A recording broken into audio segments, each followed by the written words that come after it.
All right, it's officially time and it's 1 after. My name is Annabella Linko. I am the National Science Policy Network's Diversity, Equity, and Inclusion Committee Chair. Welcome to our second episode or recording and discussion of the Case for Rural America. Increasing broadband or advancing broadband access and equity. I am so excited to have this conversation today with 3 lovely experts. But before we get started, I want to encourage everyone, if you're chatting about this on social media, feel free to use SciPol webinars. And I want to go ahead and showcase the slides real quickly because I forgot to do that. So give me 1 second. So we're doing that. I would love to introduce Jasmine Yu, who will be moderating today's conversation. She is a member of the DEI committee here at NSPN, and she's also a PhD candidate at Texas A&M. She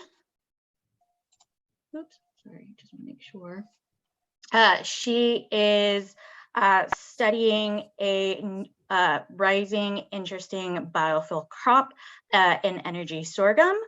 And she has been an active member of the DEI committee. Sorry, there is a tornado warning alert happening right now at my place, so I'm going to move very quickly.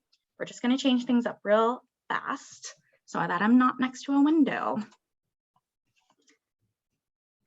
But could I ask Marcy, so that we're moving this along, if you can go ahead and unmute and give Jasmine's intro and then hand it off. I'm so sorry, I just need to move. I can certainly do that. So let me, and I will start my video as well. Okay, be safe, Annabelle. Okay, good morning, everybody, or possibly afternoon, depending on your time zone. So Jasmine is a PhD candidate studying biochemistry at Texas A&M University, where she studies the genes and pathways responsible for growth and development in energy sorghum, a promising biofuel crop.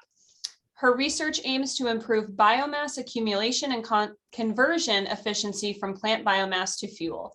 She is the president of Texas A&M's Science Policy Group, Aggies in Science, Technology, and Engineering, and is actively involved in the National Science Policy Network's Diversity, Equity, and Inclusion Committee, which is the one putting on our webinar today. Jasmine's policy interests include sustainable agriculture, environmental justice, and water conservation. Jasmine received her bachelor's degree in molecular and cell biology from the University of California, Berkeley. Thanks so much, Jasmine, and I will pass it over to you. Yeah, thank you so much, Marcy, and I hope you're safe, Annabelle. But thank you so much for that introduction, and good morning, everyone. I'm so excited to introduce our amazing panel of broadband experts and guide the conversation. And I wanted to begin by giving a short overview of the current state of broadband, which will open the floor to our panelists. So the Federal Communication Commission, or FCC, defines broadband internet as a minimum download speed of 25 megabytes per second and an upload speed of 3 megabits per second. Reliable and affordable high-speed internet is now essential for not only innovation and jobs, but also for accessing education and healthcare facilities. However, according to the FCC's Broadband Progress Report, 9 million Americans, or about 6% of the population, do not have broadband access. And a vast majority of these Americans are based in rural areas. In fact, 25 of rural Americans and 1/3 of those living in tribal lands lack internet access that meet the FCC minimum requirements. So to bridge this digital divide, the passage of the bipartisan infrastructure deal has allocated $65 billion for 4 things. The first, to expand broadband to communities across the US. Second, create more low-cost broadband service options. Third, subsidize the cost of service for low-income households, and finally, provide funding to address the digital equity and inclusion needs in our communities. So now I'll welcome our distinguished panelists, Reid, Taylor Beatty, and Ben Skinner, followed by opening remarks from each of our panelists, and then a moderated Q&A session. So I'll just start with Reid. So Anna leads Pew's efforts to examine how states and the federal government are working to connect millions of Americans to affordable, high-speed, reliable internet as part of the Trust Broadband Access Initiative. Her work focuses on research that will help legislators and other policymakers expand connectivity and close the digital divide. Before joining Pew, Anna was a senior research associate at the American Planning Association. She also worked as a project manager on regional broadband planning efforts for Missouri's Office of Administration and for the International City-County Management Association, where her work focused on smart growth and rural communities. Reid holds a Bachelor of Arts degree from Bryn Mawr College and a master's degree in regional planning from Cornell University. So if you would like, you can start giving us your brief introduction now. Sure. So guess we've covered who I am. The Pew Charitable Trust is a nonprofit, nonpartisan research institution that focuses on a range of policy challenges. And for the last about 4 years, we've had a project focused on expanding broadband access in rural areas, and specifically on the role that states play in expanding broadband access. So we have looked at the policies and programs that states have in place to address gaps, particularly gaps in infrastructure, and increasingly digital equity and affordability programs as well, and have had the opportunity to do research in a number of states, including Tennessee, where Taylor is, now with the federal funding available both through the Infrastructure Investment and Jobs Act, and then also the funding that states are allocating through the American Rescue Plan Act funds, looking increasingly at that state and federal relationship in expanding broadband access. So I guess I can leave it there and let you finish introducing the rest of the panelists, but looking forward to the discussion today. Yeah, so next we have Taylor Beatty. She started as the State Broadband Director at Economic and Community Development, or ECD, in September 2021. Prior to joining ECD, she worked for USDA Rural Development, most recently as a policy advisor for rural utility services in Washington, DC. And during her time at USDA, she worked on the agency's broadband priorities, including the American Broadband Initiative, FCC Precision Ag Task Force, and critical broadband infrastructure projects during the COVID-19 pandemic. She earned a master's in agricultural economics from Texas A&M University and a bachelor's in agricultural and resource economics from the University of Tennessee, Knoxville. And she's originally from East Tennessee. Thanks, Jasmine, and gig since you're also at Texas A&M. I just wanted to take just a second and explain a little bit about what we do in Tennessee. So as Jasmine mentioned, our broadband team, which I head up, is housed out of Tennessee Economic and Community Development. I know some states do it a little bit different, but that's where we're housed. And I think that's really important here because we're always looking at broadband from the economic perspective and how we can really make a difference in Tennessee's rural distressed communities. In addition, so I head up our broadband office, as I mentioned, and that includes overseeing and administering our broadband programs. And historically, we've had a really successful broadband infrastructure program, the Tennessee Broadband Accessibility Grant. That's a state-funded program. And then we've also had some adoption work that we've done with Tennessee State Libraries. Now being in an interesting situation, which I'll talk about a little bit more as we get into the panel discussion, I'm sure. but we've kind of shifted a little into the Tennessee Emergency Broadband Fund, being in that kind of emergency broadband bubble in response to COVID, using some of the federally funded resources we have available to really expedite this process and build out. So currently we're working on deploying $400 million from American Rescue Plan, and we're just really excited about where that goes. And in relative to our conversation today, we also have a lot of opportunities coming open in the next, 8-9 months in terms of adoption. So I'm really excited to talk a little bit more about that today, and I really look forward to the discussion. That's great. Thank you so much. So next is Ben Skinner. He is an assistant professor of higher education and policy at the University of Florida, as well as an affiliate of the Institute of Higher Education at the University of Florida. His research interests center on college access, the outcomes of college participation, and using tools of data science to examine higher education policy questions that are difficult to answer with conventional econometric tools.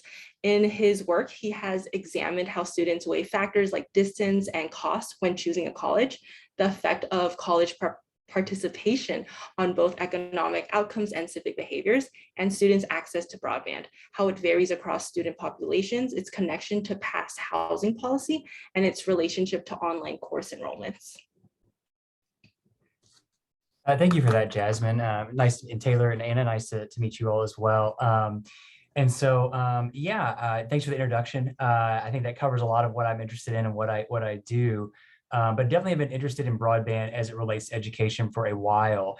I will say, for people who are on this webinar or watching this will probably be not in agreement with this, right? But I think in education, there's a bit of a disconnect, no pun intended, but from between, we talk about broadband as just like this thing that exists in the world, and therefore we have it, or people have it in order to do online courses, right? To do homework, just to do the things you need to do in a modern educational setting.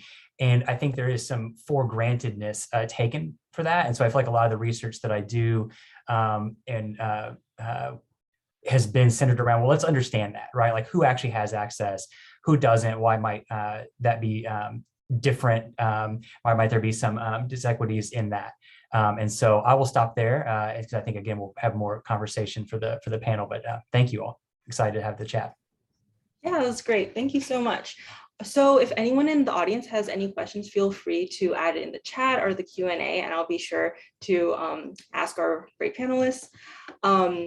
But as we have the questions rolling in, let's just start off with like a very general question. So since internet access is so essential to modern day everyday life, how are people in underserved and unserved communities being left behind in both tangible and intangible ways?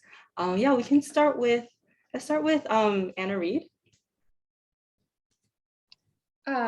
Sure. So there are a number of things that the pandemic has highlighted in terms of how people are being left behind. You saw a number of stories about students being able to log on for online education, or people being unable to access telehealth services or other services. And so you have those very tangible effects, especially when people don't have an in-person option for those activities.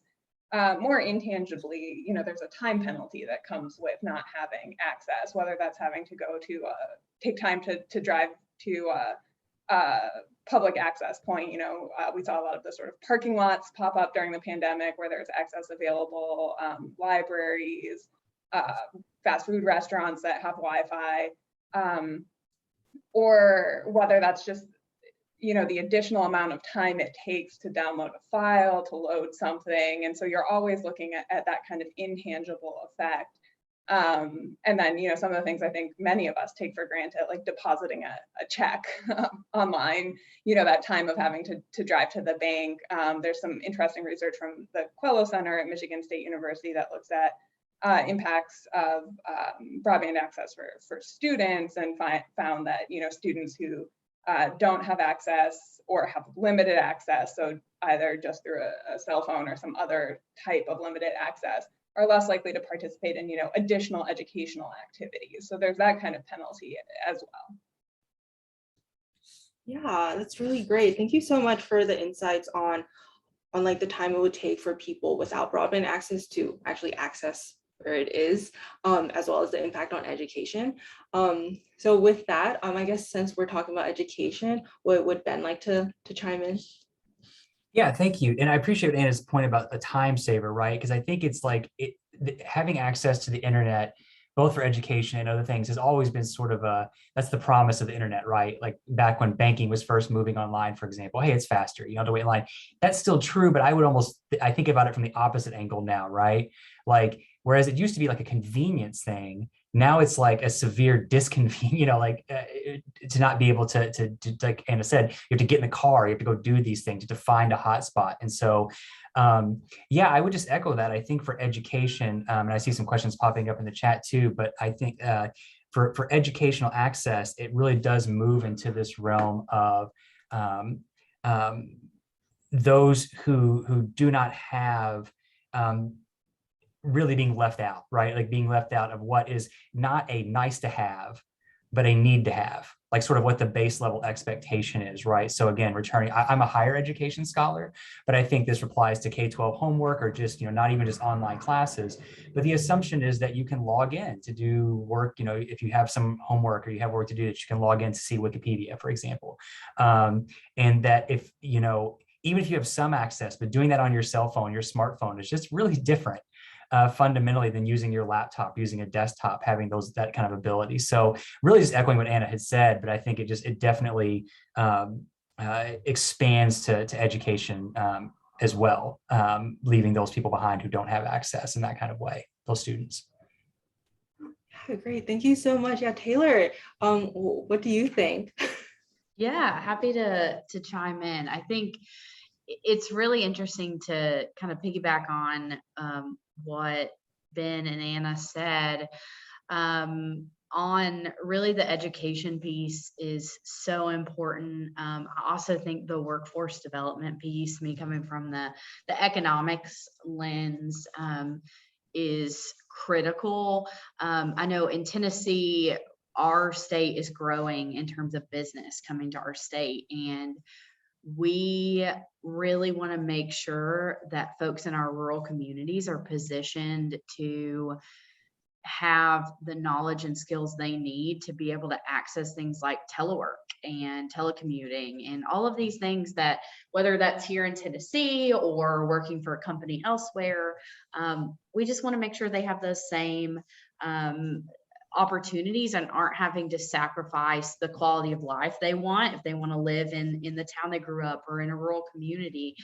I also think what's interesting, and this is actually one of the reasons I got into broadband to begin with, while I was at Texas A&M actually, is our farming communities. And this isn't just applicable to Tennessee, this is nationwide, that this next generation of farmers and ranchers, so many of them have gone to get a 2 or 4 year degree and are coming home to their family operations and saying, well, how can I stay here and do this when I can't use the technologies I've learned about because I don't have access to it, or access to the infrastructure or the connectivity to use that. And that goes not just, using the latest technologies in a tractor, but also, downloading data from the drones that you're using, or, access to the global marketplace. And so some of those things I think are really huge factors for, in the business side and the economic side about how rural communities are being left behind. And I know we'll probably get into this more, but I guess my fear in terms of rural communities is as our technology standards increase, that rural communities are further and further left behind. And we want to make sure we're capturing that in ways that we're providing those resources and really, building opportunities for them to access the same things as their urban counterparts. Yeah, that's really interesting. I think a little, after we answer the question from the chat, we can really discuss the intersection with rural, really agricultural work and going into the workforce and them going back and the shift in communities. Yeah, but first I wanted to go over Jeremy Pesner's question. So he says in these conversations, the assumption seems to be that broadband should be brought to everyone regardless of where they live. But does that assumption hold for especially isolated households, such as those in the mountains? And if so, fiber or even cell towers likely will not work in those regions. What options would you suggest in those cases? So I suppose like a more infrastructure question, how to reach those much further areas.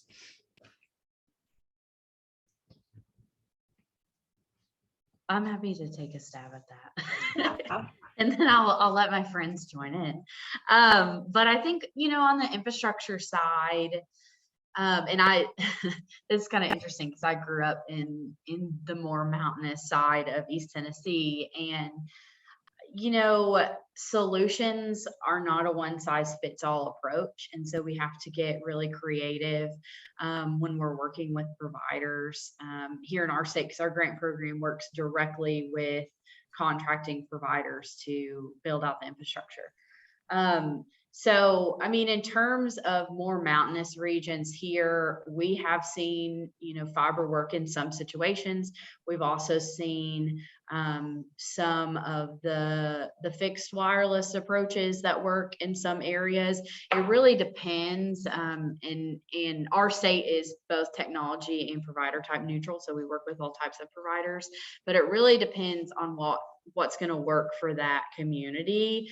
And like I said, it's not a one size fits all approach. So even though the infrastructure need is there, there's also some of the socioeconomic needs, like, if there's any affordability challenges or accessibility challenges in terms of digital literacy, all of those things make an impact when it comes to really what type of infrastructure is going to be built out, because the cost piece really makes a big dent there. Yeah, I would just really echo what Taylor said. There's this assumption or goal that everyone does need broadband service, but broadband service can be provided over multiple types of technologies. And so when you're looking at like fiber, there is kind of a density fall off. And I think when you talk with most state programs, sort of as Taylor just said, you're looking at different technology solutions when you're getting to those most rural, most isolated areas, and not necessarily a fiber solution in those cases. And to piggyback off that too, and I think a lot about policy in my work, like I know that my co-panelists do, but I am sometimes a bad policy person because I want to reframe it to be like, well, what do we want to do, right? Do we want to say, well, you live too far out, I'm sorry. Where's the will to sort of do what we want to do? So again, there's not a one size fits all solution, but thinking in terms of equity, I want to think about, sometimes we have to do hard things, right? We have to make sure that people do have access, right? So I know with the current infrastructure plan, the Biden administration, there's money going to tribal areas, for example, right? I just want to make sure that we don't, when we talk about some of these things and we think about, yes, there's infrastructure, literally, there's literal mountains, there's literal cloud cover, these things are real, but also to make sure that we're not conflating that with who is living there and who has access. Because one thing in the work that I've done, and give a shout out to my co-authors, Hazel Levy and Taylor Birch, who've done this work with me, we've looked at broadband access in urban areas, which I know we're talking about rural areas today, but even in very urban areas, right? Just because my neighbor has a certain access point doesn't mean I do, literally across the street. Right. And so it's not things that I think sometimes get conflated with an infrastructure kind of problem. As I think Taylor kind of alluded to, it's not always infrastructure. Sometimes it's cost. Sometimes there's other socioeconomic, political choices that are made. And so I think that's an urban, suburban kind of question that I mentioned as far as our research, but I think it reveals that sometimes even in rural areas, it's not always straight infrastructure too. It's also about kind of a political will for, where we're going to just say, okay, that's too far, or if we're going to go the full length to make sure everybody is connected. Yeah, so kind of on that point, just off the top of your heads, if you haven't done extensive research on it, what other policy priorities do you think can broadband access be linked to help move that kind of policy forward, since it's not just about infrastructure? Are you asking me? I think Anna might be a great person to answer this. Oh yeah, question no, just in general, because you all had such great answers. Yeah. Thank you. Yeah, so there are a number that we saw prior to the pandemic, which tended to be policies around economic development and how broadband was needed or necessary to support local economic development, policies around public health and safety, policies around, as Taylor was talking about earlier, agriculture and supporting agricultural communities and operations. With the pandemic, we've seen a lot more emphasis on broadband as a core component of education policy, as a core component of, again, access to healthcare, telehealth services.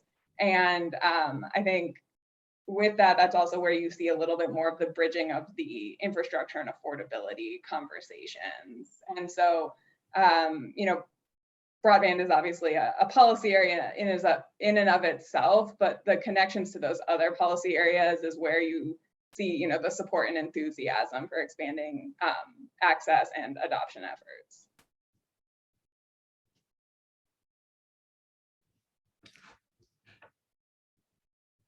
Okay, yeah, thank you for that. Did anyone else have comments? I'll just add from a like a specific, like a higher education standpoint, like a very specific thing, just one thing, because Anna pointed out a lot of good things. Thinking about like online learning, right? Like, so I made a point before, like I think access to broadband matters for more than just online learning, but like online learning, there's lots of arguments as to why we would have online learning, right? So one is flexibility. One is for students who are, you know, I scare quote, not traditional, you know, students, and basically older adult students who are going back, students who need flexibility for whatever reason, right? Whether they're 18 or 65 or have kids, you know, whatever their reason. That's a policy that I think has been, even before the pandemic, you see growth in online enrollments. People like that flexibility. Even students, I can say here at UF, we have students who are here on, you know, and even outside the pandemic, but there are students who are on campus students taking sometimes classes that are online or have online hybrid components, right? This is even absent the pandemic. And so as people have a comfort level with that, right, who appreciate that, then you need broadband, right? You need access to broadband if that's something that you want to do. And so I think of, for example, like Western Governors University, with the consortium out west, which is, you know, a kind of quasi public-private organization to expand access, that needs to go hand in hand with broadband access in order for people to do that entirely, you know, online degree. So that's like one very specific thing. But I think that as people get more excited about online learning, hand in hand, you have to have not just FCC minimums necessarily, like you have to have real access to broadband. Yeah, I think those are really great points. I think just to add on that, I think the interesting thing about broadband, as Ben and Anna mentioned, is just the intersection with so many pieces of, you know, the puzzle in terms of like quality of life, whether it's education, healthcare, you know, workforce development, all of those things. And when I feel like I get the chance, it's interesting to me, this is my first time in state government, coming from the federal government. And so being able to interact one-on-one with now county mayors and commissioners and all those folks at the local level and providers, and have the conversations about, you know, this is a real challenge in your community. How does it impact your community? And you hear, you know, all of those needs. This is how it's impacting, you know, their ability to access the education that they want, or the healthcare needs that they have. And in some of our more remote and rural areas, you know, it might be 2.5, 3 hours to get to a hospital that treats whatever, you know, whatever it may be, whatever the need is. And so there's a lot of competing needs there that broadband is very much connected to in some form or fashion. Yeah, great. Okay, thank you so much. So we have a more audience questions. So one has more of like a general question for a better framing of this huge issue. So taking a step back, can you give us an idea of what we're really talking about when we mean access to broadband? Like, what is the scale of speeds? Are we talking about speeds that allow us to check email, or also those that allow us to stream, download, and other multiple machines in the same location? So the conversation has generally been based around areas that do not have access at what the FCC defines as broadband speeds. So you can have internet access that falls below those speeds, which you mentioned at the outset, 25 megabits per second in the download direction, 3 megabits per second in the upload direction, which for a household of one person is in theory sufficient for most activities on a single device. So however, there are challenges even where that speed is available with reliability or just general network performance that may make that less usable. We're seeing a shift in the current federal policy, particularly ARPA, to look at a broader definition of what unserved means. So focusing on a higher speed threshold, in the Infrastructure Investment and Jobs Act, you see that 120. ARPA funding is requiring a prioritization of projects that have 100 megabits per second symmetrical, which, there's been a lot more conversation about the need for upload speeds, particularly with the pandemic and the use of real-time applications like we're using right now, and not just consuming content. So fundamentally, the conversation has been around areas where the current infrastructure is not providing those speeds. There is some debate about what that threshold is. And then the other component is the adoption and affordability conversation, where there is access, also where there is not access, as Taylor mentioned. And the access that is there is out of reach for the population because it's not affordable, or whether people are not adopting for other reasons, whether that be not seeing the relevance, kind of a cost quality trade-off. There are different factors that come into play. Yeah, so with that in mind, what kind of policies need to be in place for this kind of affordability? And does there need to be more options or competition to bring down price and give consumers more options?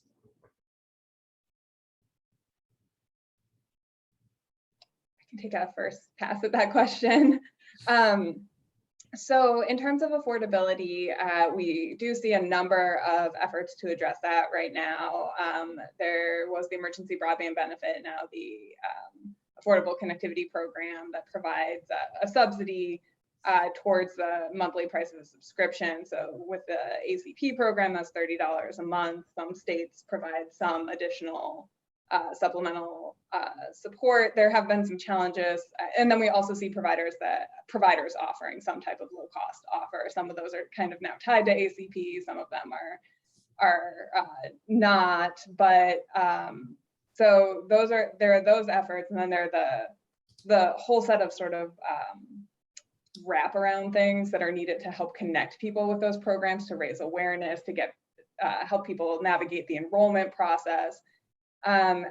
And then in terms of competition, I think, we're having kind of two separate conversations around affordability. There's the affordability needs of low income households, where competition probably won't solve that problem, right? Like, the research shows that it may have an impact on price.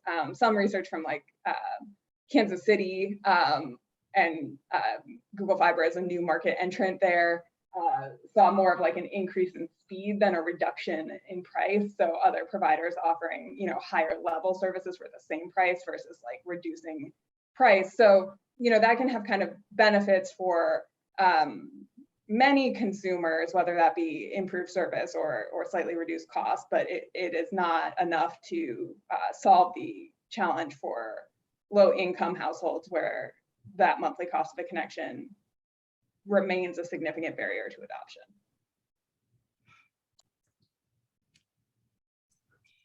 I think Anna hit a lot of those things, and I think the competition thing, especially if we're talking about rural broadband, right? That's when we say last mile. I feel like that's a lot of. It has a specific meaning, right? It's that get that last mile to that house, right? To that last couple of, and it has a specific meaning, but I also think it's a bit of a euphemism for it's really expensive. Because you're doing all of this work to, last mile, same thing for delivery services.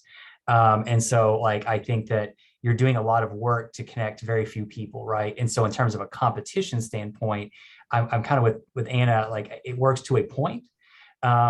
and then I'm a little skeptical that it's going to really close some of the equity gaps we're talking about.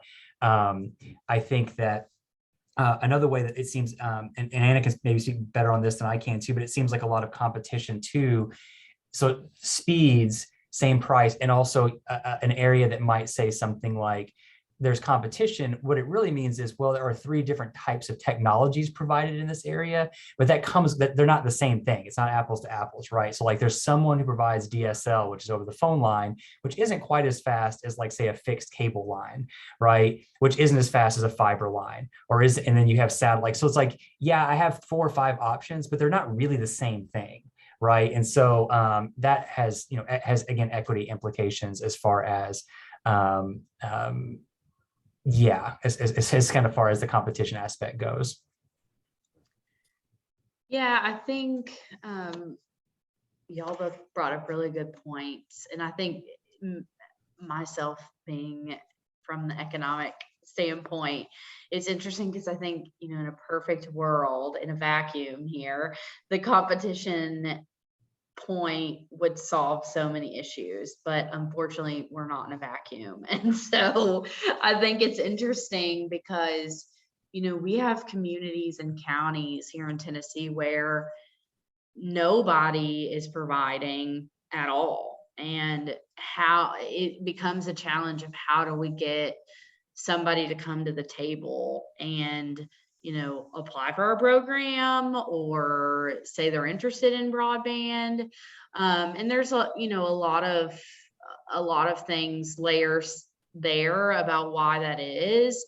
But I think, once everything is built out, the competition conversation may be something that we go back to a little bit in our conversation in terms of lowering prices. But I think, as these guys said, that's so true. Like, that isn't going to solve the folks that are not connected at all right now, because we don't have in a lot of our communities folks fighting to serve one person that's at the top of the mountain or 30 miles from town. That's just not happening in the areas of our state that there's just no infrastructure there. I think if you get go to our suburban communities, you'll see the competition playing a huge role, or in our urban communities. But in the rural communities, I think that's really a challenge right now, is drumming up enough interest in some of our areas where there's just not a provider yet, to be able to even have that conversation. Yeah, that's really interesting. Yeah, thank you for that. I was going to ask about smaller internet providers and how they could play a role, but it really seems like there isn't that presence in the rural communities because there isn't that market for them. Well, I think in Tennessee, we definitely have a presence of smaller providers in terms of like we have a lot of smaller telephone cooperative providers and electric cooperative providers. In Tennessee, under state statute, they can also work together in a partnership, which is an interesting model that is not an option in a lot of states. So that's kind of been a sweet spot for some of the projects, some of the areas where we've had a hard time serving, where they're really able to come together in a contractual relationship that uses both of their skill sets. So the electric co-ops can build out the fiber infrastructure and then lease it to the telephone co-op, who then provides all the retail services. So that's worked well in some communities here in our state. We also have a large presence of, some of the larger providers, statewide, nationwide providers. But in terms of smaller providers, we do see that a lot on the co-op side. And then some, more regional type providers. And I think, if you ask them, especially have those conversations with them, they want to serve these areas. They're just trying to figure out what's a good way that we can solve this issue. And I think that's where the grant funding piece comes in, because if they're not gonna at least break even, it really doesn't make sense on a business standpoint. And so they're just trying to figure out how do we figure out the best way to move forward. And so that, I think that's where all of our grant funding, both on the federal and state level, comes into play, for incentivizing some way for these folks to build out and to provide solutions and resources for them to do so. Yeah, I would kind of categorize small providers into two groups: those community-based providers that Taylor just talked about, that have very localized footprints, that are, you know, operating in that area and in a state. So your electric cooperatives, your telephone cooperatives, small telephone companies that, you know, the grant funding is very important for. And then there are kind of a set of small providers that operate either like regionally or nationally. So they may have, you know, some footprint in several cities in a state, or several cities across the country, but they're not a large national provider. And I would say those two sets of providers play different roles. The community-based providers have been, as Taylor mentioned, in Tennessee and in a number of other states, fairly key to reaching some of those rural communities, and have been active participants in state grant programs. That second set of providers, we've seen some kind of interesting public-private partnerships, you know, some partnerships with municipal utilities or other like public entities, where that entity leases their fiber to the provider. And then we've also seen, particularly during the pandemic, some kind of pilot programs focused around like wireless access in low-income housing or low-income neighborhoods that provides free or low-cost access. Yeah, great. Thank you so much for that discussion. So we have another audience question, and it's more tech-based. So this audience member, they work in a research center that designs Internet of Things technologies for agriculture, and they spend significant time and resources to adapt their tech for low or no broadband farms. So based on the rate that broadband access is expanding, will those products be irrelevant in the near future? If not, how can technology help lessen the burden on farmers and their families without broadband access?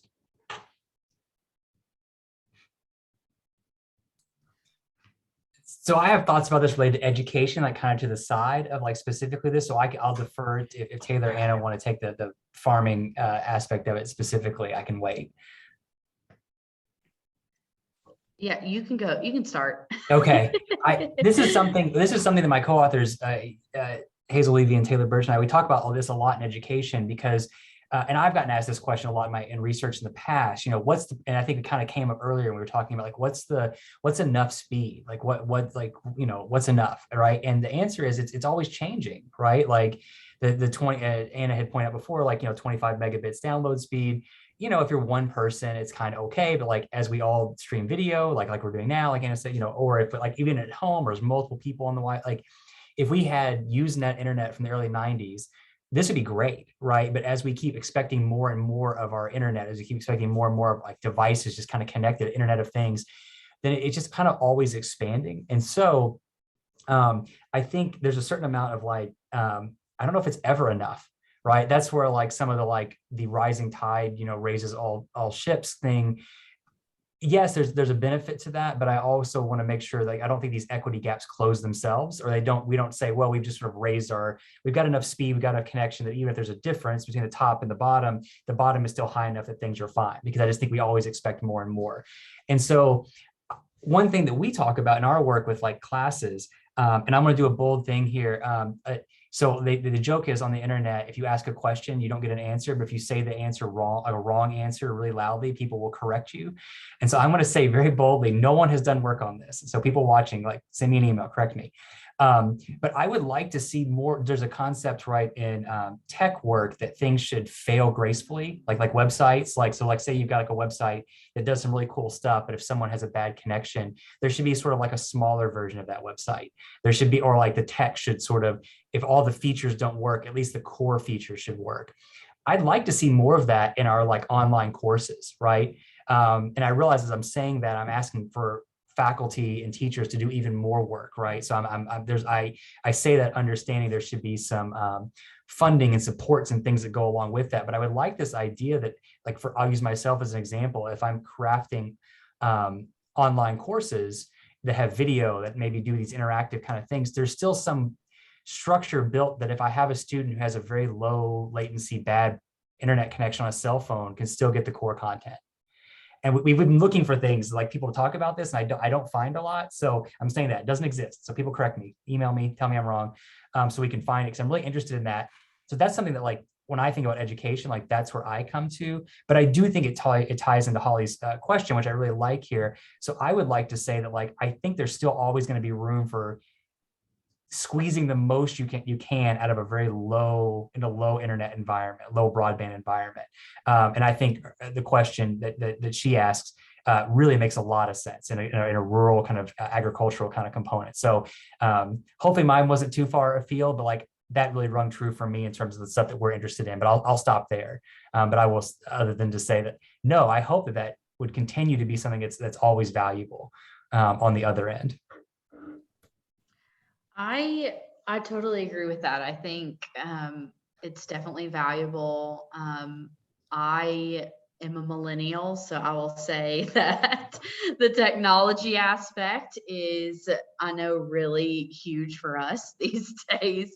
But I think it's really important, because as we work on connecting our most rural, most remote, agricultural communities, everyone that fits into that bucket, you know, our rural communities are going to want that technology, and they're going to want to adopt.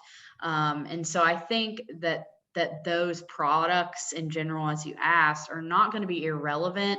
As Ben said, you know, there might be ways that they can be geared towards folks of really all speed thresholds there, and you know, accessibility. But I also think that, as I mentioned earlier, this next generation of farmers and ranchers that are trying to decide, do I come home to my family operation and take over? Is dad or mom ready to retire and me take over the operation? Where do I fit into that? And how can I go back, and can I use the technologies I want to use? And, you know, what technologies are available to make things more efficient or effective, or whatever it may be. And so I think there's always going to be a place for that. Technology is going to adapt, you know, whether folks adopt or not. So I think that paradigm is always going to be there. But I think as we really work to connect folks in rural communities, those technologies and those products are still going to need to play a huge role in keeping our farming communities alive and as effective as they can be.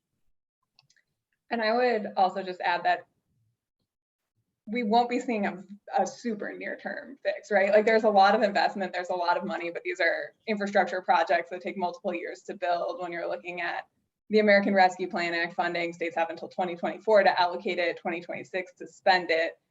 We don't know what the timeline is yet for the IIJA funding, but it will likely extend, will necessarily extend past, you know, 2026. So there's still a long timeline on this funding and this investment, and so there will be near-term need for those types of applications.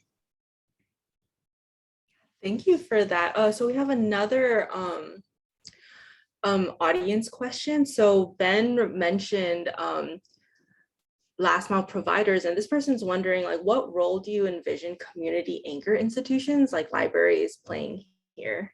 And could they potentially function as these last mile providers? So I will take a first pass at this question, but so community anchor institutions have played a couple different roles. One is as you know, public access points. So that's a common role that libraries play. People are able to go use the internet in a public venue and have access if they don't have it in their home, or if they need it outside of their home. The other, and this is maybe a little bit more complicated when you start talking about libraries and schools because of E-rate funding and some of the considerations around that, but anchor institutions can serve as sort of an anchor tenant for a network, right? Like they're a major institutional customer that has a guaranteed revenue stream for a provider entering a market if that CAI doesn't have service. They would not generally function as a last mile provider providing commercial service provision to someone's home. Okay. Yeah, I think I would agree with those comments. I think also they, play such a huge role in getting the ball rolling for a lot of this infrastructure build out. I think one of the things that I've seen as I've met with a lot of folks in communities here in Tennessee is, there's always kind of an end goal, or I guess it's never an end goal with infrastructure, but like a project goal that's there, like a long-term goal that's in mind. So it might be that it's a fiber build out or something like that in the community. But as Anna said earlier, this is not, when we announce we've got a grant award, folks are not going to be connected next week. It's going to be within a 2-year contract or something like that we're working on. And so where I think that community anchor institutions play a huge role is in part, how do we provide solutions in the interim? So I think that's one thing. And then I also think they play a huge role in getting folks, and I mean the local government and the local community excited, so to speak, about applying for a broadband program or project, or getting the service providers or potential providers excited about applying for a project. And I think they just play such a vital role in painting the perspective of why broadband's needed. And they can say, hey, look, like we had 50 kids that came after school today to turn something in or whatever right when the bell rang, and that's because they know that and they track that. Or the local hospital might say, hey, we know that this is something that could save these patients money because they could do it at home if they had internet connection. Those are all the perspectives that I think the anchor institutions also can play such a huge role in as well, in getting the ball rolling for a bigger infrastructure project, and then also providing some of those solutions like hotspots or digital literacy training in the interim. I'll just echo community anchor institutions as far as think from an education standpoint. So again, this is echoing what Taylor and Anna had said.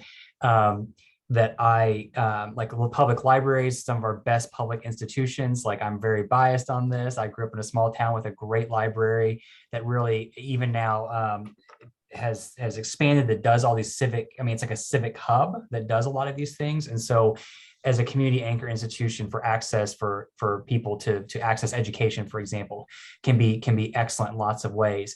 The two things though I'll say is, as I recall from the definition of community anchor institution, is I recall from the national broadband map that has not been really updated in a while, although I know that they're talking about doing some more with that.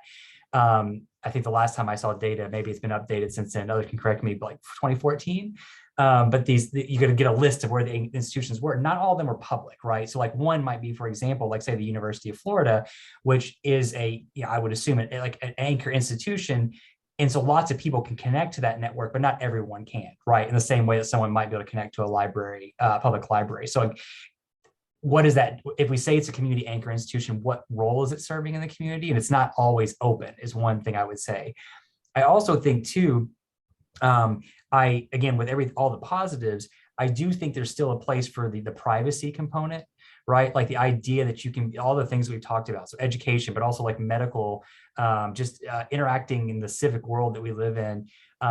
It's good to have the place that people can go to do that, but it shouldn't stand in for the privacy component that people have the option of connecting in their own homes if they should so choose to do so, right? Because there are things that, you may not want to sit in a public room and connect to the internet in that way, right? And any number of things. So love them, but I'd also that's kind of where I think maybe the limits of they are as well.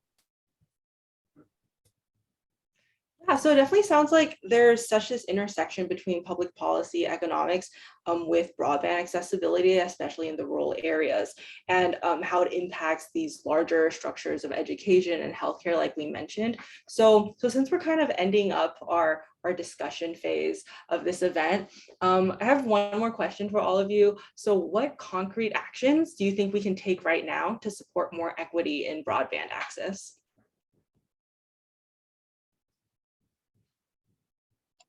I don't know if you mean we, the individual, or like we as institutions, but one thing, as we work with states, we're really encouraging them to think about their infrastructure programs and their digital equity adoption affordability programs together, and not to sort of think infrastructure first and then these other components follow. And so taking, again, just a more holistic approach to looking at those challenges together, and ensuring that you are reaching everyone who doesn't have service, whether it be because of infrastructure or whether it be because of other barriers.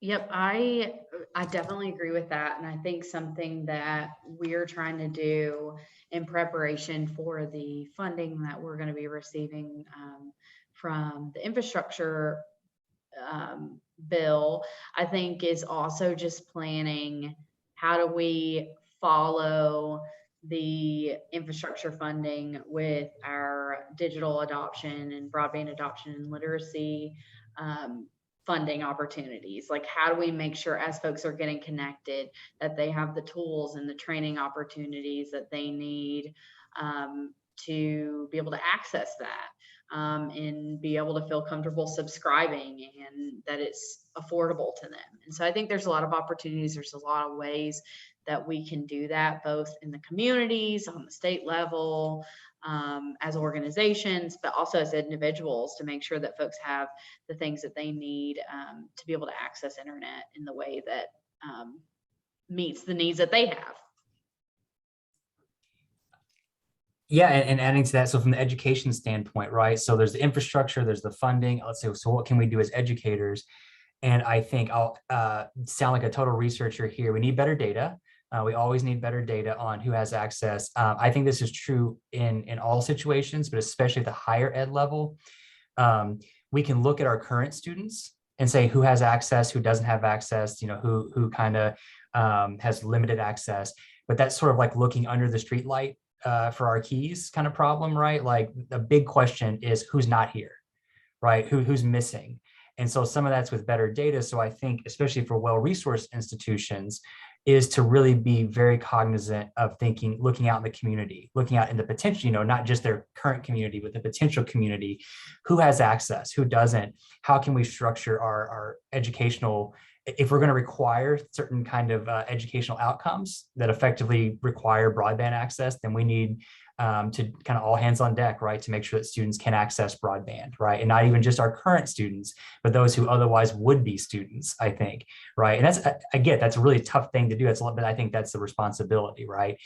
Barring that, I think there's also, are there ways, going back to that low internet environment, are there ways we can structure our offerings to make sure that in the meantime, as we're doing all these other things that we're doing, to make sure that everyone really has access to the educational opportunities that we're offering? So that would be the kind of educational side that I would push for. Oh, great. So now that we're almost at the top of the hour, I just want to get some final thoughts from all of you, around 2 to 3 minutes of final thoughts. And we can start with Anna. If that's okay, we can take a little time to collect our thoughts as well. Sure. I would just say that this is a very it's a very big challenge, but there are a lot of resources available now to a level of investment we've never seen at the federal level, right? Like if you look back at the American Recovery and Reinvestment Act, which was the last sort of major infusion in broadband that also had a state component, it was under $8 billion. The FCC's Rural Digital Opportunity Fund, which was another major investment in broadband, was a little over $20 million. So we're looking at $65 million available through the Infrastructure Investment and Jobs Act with billions, many billions more available through the American Rescue Plan Act. So we really do have an opportunity to address both the components of this challenge, the infrastructure, and close those gaps in infrastructure access, and then to make a lot of progress related to adoption, affordability, and digital equity challenges. And then I would also just add that every state has different needs and different challenges, different providers available to help solve those problems.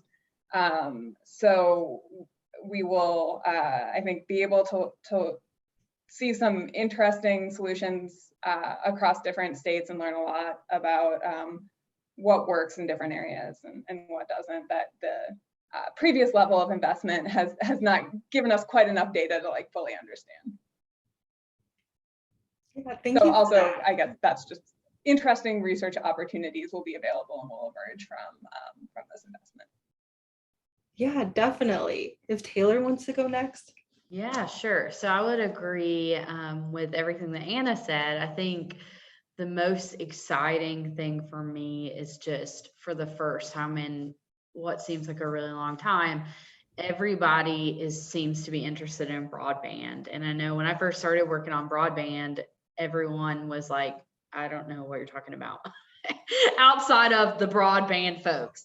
And so now, it's really encouraging to see just this historic investment, both on the federal level and on the state levels, that and even on the local level and just the local level of interest, to see that folks really understand that this is such a need and it's such a barrier to folks both in rural and urban communities.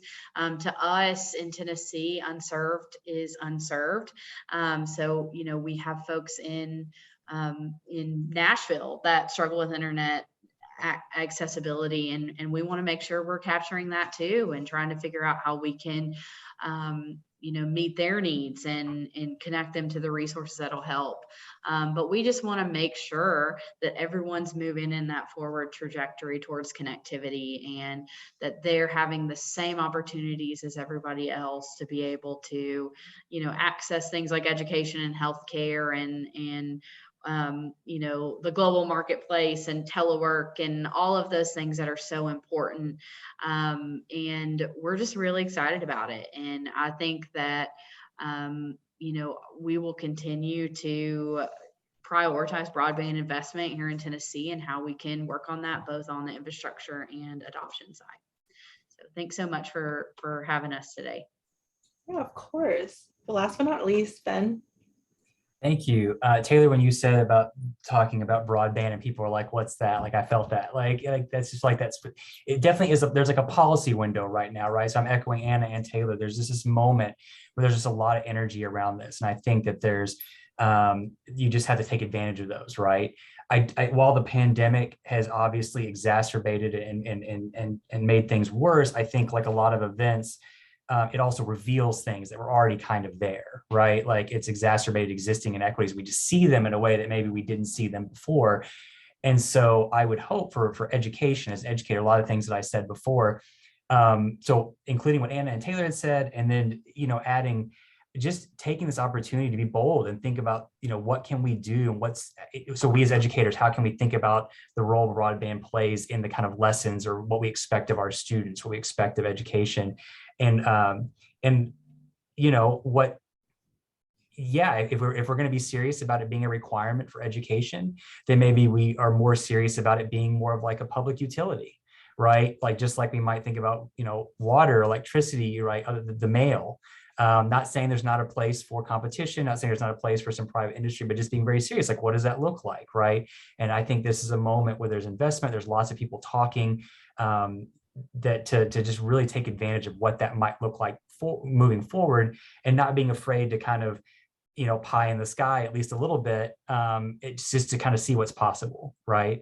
And so I would like to see more people connected. I'd like to see the opportunities for students at K-12 level, but at the higher ed level too, right? To really to really access education. I think broadband is just a huge part of that. So I'd like us to thank you for having this webinar. I'm really excited to be a part of it and just having conversations like this and getting people excited who maybe weren't excited, and those people who are already kind of on team broadband even more excited.